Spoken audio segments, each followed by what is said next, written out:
Hello, our friends, Evolutionary Energy Arts family. Hello there, welcome back.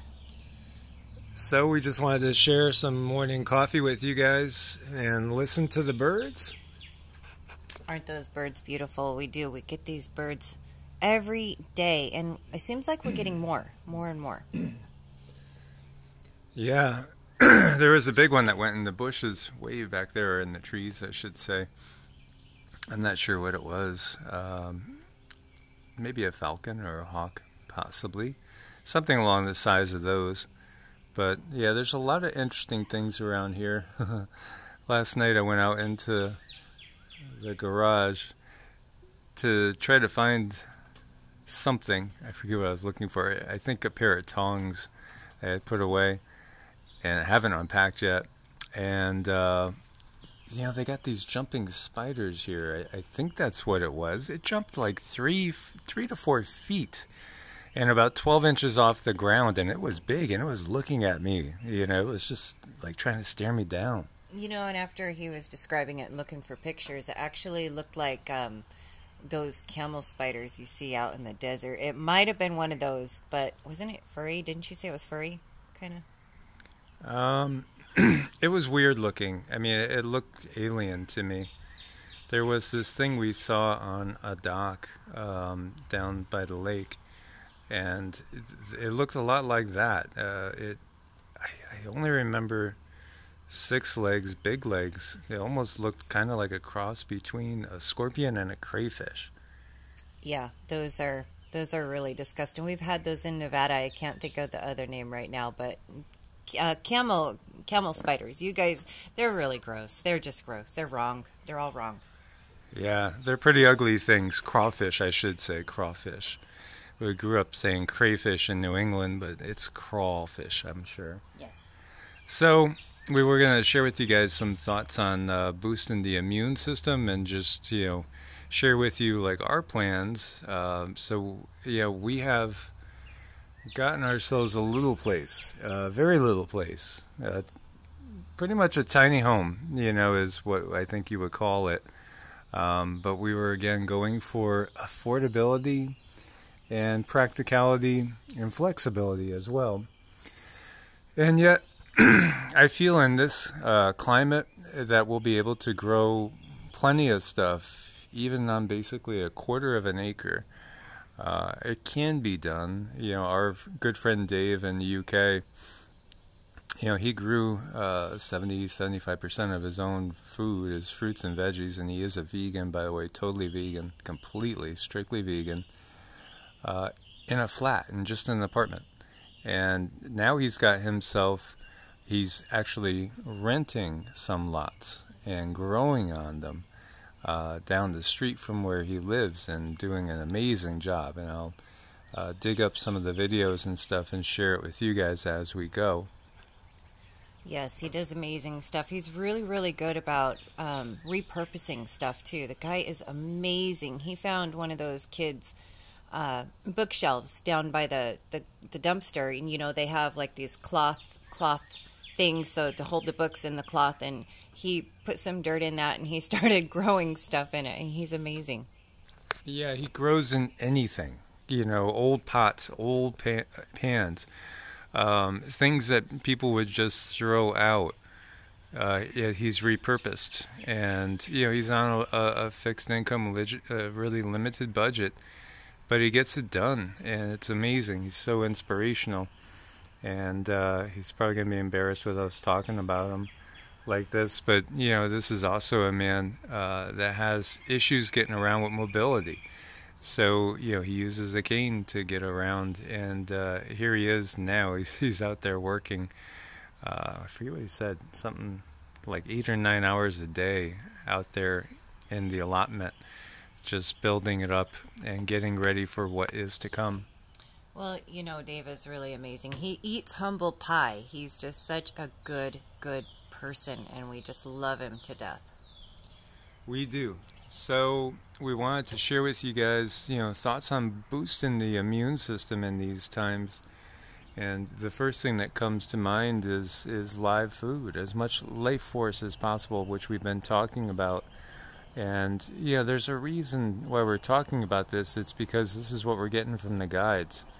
You got to get rested, you got to get strong, you got to listen to your body, and obviously as time goes on, the food shortages will be manifesting, so we need to have things growing.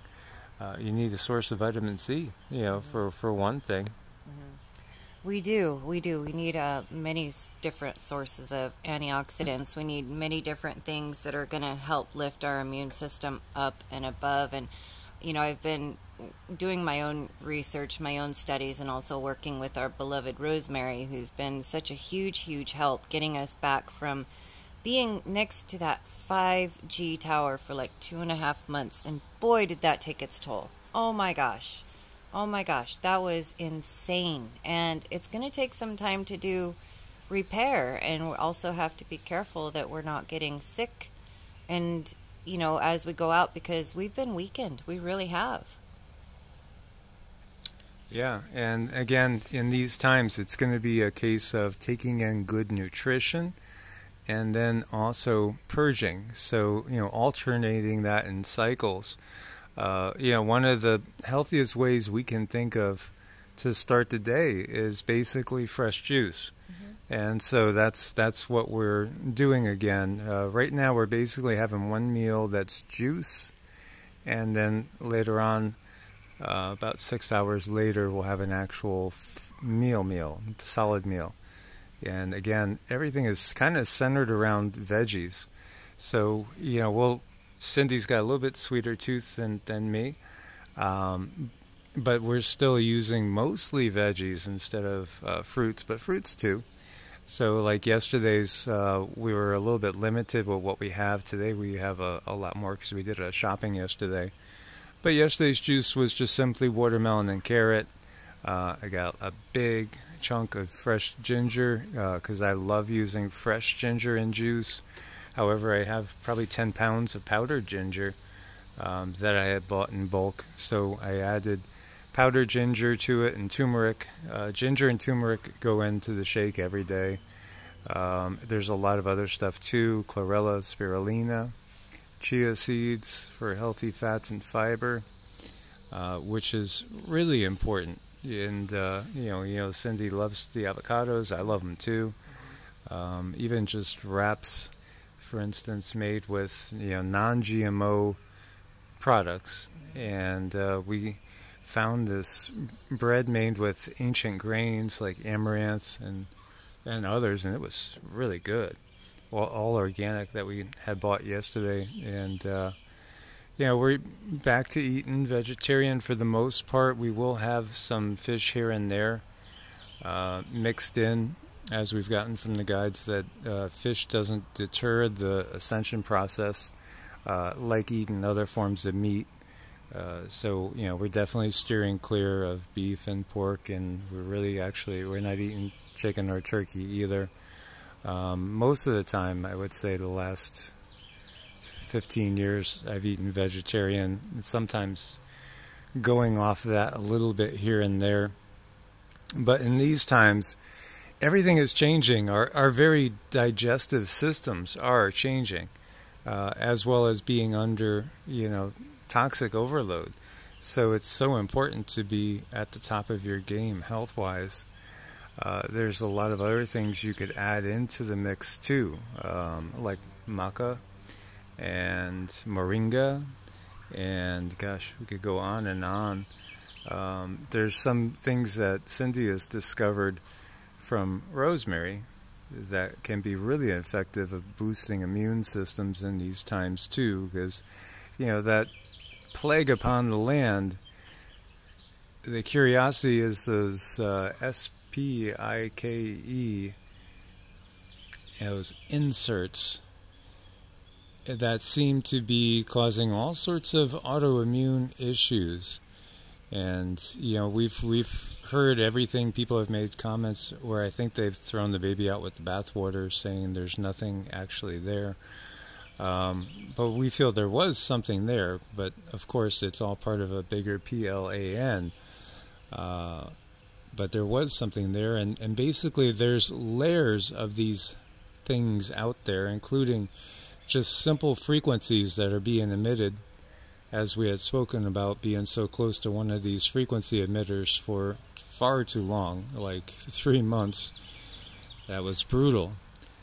These things are layering up and basically attacking our immune systems. So we need to be really in as good a shape as we possibly can be, help the bodies strengthen, purify, and cleanse. Right. And, once you get momentum, and that's what I think we have now, is we have some momentum going on, moving forward.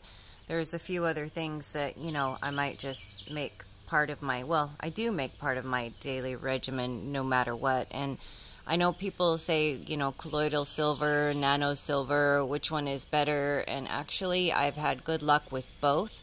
I just happen to be able to make my own colloidal silver, so I take that.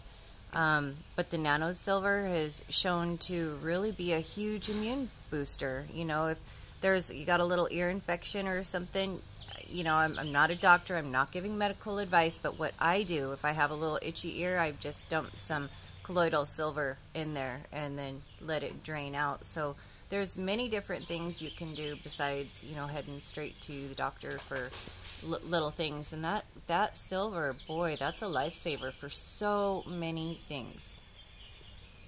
Yeah, exactly. And again, think of boosting the immune system.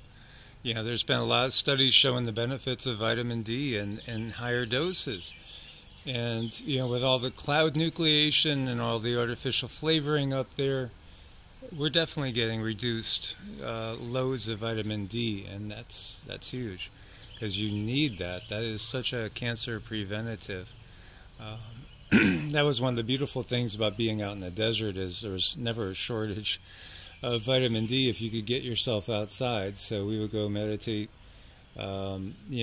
basically exposing as much of our skin as we could to the sun in the mornings doing our mantras. It will be a little bit more challenging here, as it seems like, in the spring we were getting rain all the time. Seems to be getting into a little bit drier pattern now. Mm-hmm. So it'll be just a little bit more challenging, but getting out in nature is so important. Right. The other thing we need to do is keep our bodies alkaline. Very, very alkaline. And one of the best foods for this, and I didn't know that till the other day, till Rosemary sent me a link, is cherries. Cherries can make us so alkaline, which is really, really wonderful. Granted, we do have to watch what we put back in our body, but that's one of the things that's so good for you. Celery juice. A little dab of aluminum-free baking soda with your water in the morning, that can also help you be alkaline, and then your body's not in a position where it can feed anything that's going to be harmful to it. Yeah, and of course lemons and limes in your water too is good. There's so many little tricks you could do. We put a drop of wormwood in for parasites in the first water that we drink in the morning. Mm-hmm. As well as some electrolytes, trace minerals. Think in terms of the life force and staying energized and being conductive. So, of course, that means a lot of water. Taking a good water intake. We've been getting this alkaline water that I was amazed is not really any more expensive at the local place than is regular spring water. So, that's a high pH, so we've been getting that as well. We have to stay as alkaline as possible. Cancer spreads in an acidic environment. So, and again, when we're talking about this, I think that this plague upon the land is going to amplify things like what we're seeing happening with our friend Cheryl. Other people, too, and gosh, I forget the guy, Gerald Clark? Gerald Clark had passed from that, basically, same sort of condition, and now that I'm thinking about it, the actor that played Black Panther in the movies, he was young, he was in his 30s, he passed of that too, out of nowhere. Do you think it's all a coincidence, or is there something that's going and affecting people all of a sudden in this manner. I think it's a sign of the times. It's part of the plague upon the land in many ways. It's going to increase, the plague of cancer. So, we have to always be in kind of that preventative mode. As Cindy has said, it's a little trickier for women fasting than for men because of hormones. And then when you're in like the age category that Cindy is, she's got that change that comes by that affects women too, when they're typically in their mid to late 40s, early 50s. So that can complicate things. As for me, I've really relied on intermittent fasting and been thinking about different strategies and programs. Dr. Mindy Pelz was talking a lot lately about 24-hour fasting and or every other day fasting, in which you have a little bit more of a window. And I might try to do that. As 24-hour fasting wouldn't be hard for me. It just basically means you're having one full meal a day, and actually that feels pretty easy, because typically I would do that, but I'd have basically maybe some Greek yogurt with some fruit or later on, just as like an extra snack. So I would get a little bit of a snack in there. Sometimes it might just simply be nuts, or something along those lines. But I might try that, because I do feel like there's a stronger need to detox now than there ever was. And I do think that this is part of the layering of the PLANDEMIC for you guys to catch on to there and hopefully evade the AI. Mm-hmm. Right. So there's a whole lot of things that we can do, different things. Your best friend right now is going to be the internet and research and having the motivation, and a lot of times, sometimes we go through a little bit of a crisis to help get us motivated to boost our immune system. So if you are going through something that's quite difficult right now, just look at it as an opportunity to teach yourself, learn how are you going to help yourself get out of this. This is a time where our immune system needs to be really strong. And I don't know if I lean heavy with the colloidal silver, but I sure do believe in it. I'm a strong believer, that can be used in place of a lot of antibiotics. Even though I'm not a doctor, it's just been my own personal experience. I've been able to use that and avoid going to any kind of MD. And she doesn't look like Smurfette. No, not yet. No. Not yet. We're waiting. Now, there was some other things that you had been experimenting with recently that were newer. Do you have any of those that you wanted to share? Yeah, definitely. The bentonite clay is really, really good to help pull the impurities out of your body. You just want to be careful when you take that. You don't want to take it 2 hours before or after any medicines or any other supplements, because it could pull some of those supplements out of your body too. So that's been really, really helpful. Also making you very, very alkaline. Boswellia root, thank you. Rosemary, very, very good for pain. Turmeric, ginger, just taking this stuff if you're in pain or if you have any inflammation anywhere on the body, get that in your body, but I have to stress once again, it matters what you put in your body before, after, and during. So you don't want to do anything that's going to cause more inflammation, like no processed foods, no sugars. And gosh, I know it's hard. Oh my gosh, it's hard. But it can be done, and bring you back to a place of health, bring you back to your center, bring you back to where you feel human every day, where you have energy, where things don't hurt so much every single day. It's definitely possible. We just really have to be motivated and dedicated, and we can do this. Most definitely. And we have a lot of uses for diatomaceous earth. Oh, yeah. And that's another one that Rosemary turned us on to. And thank you guys for all the prayers for Cheryl. And if you could, too, say a prayer for our Rosemary DeJurek.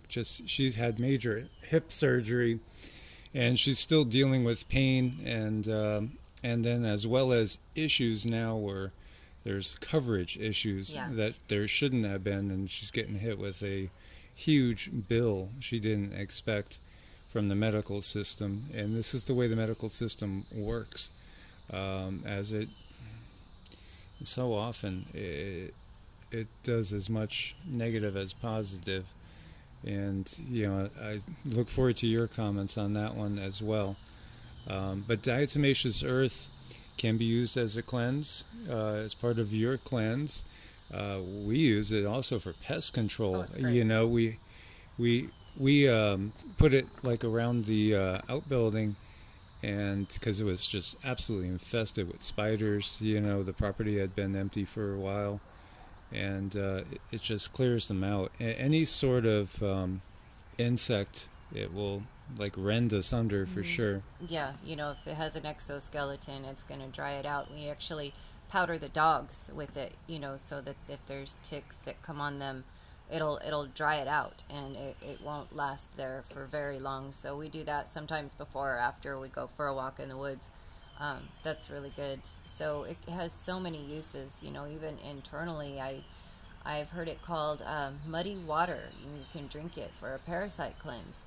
So there's so many things that we can do that it's just not out in the open. And sometimes when people have a huge crisis and they want to go the natural route, you get inundated with so much stuff. It's like, and we're all limited, when it comes to our abilities to obtain certain things.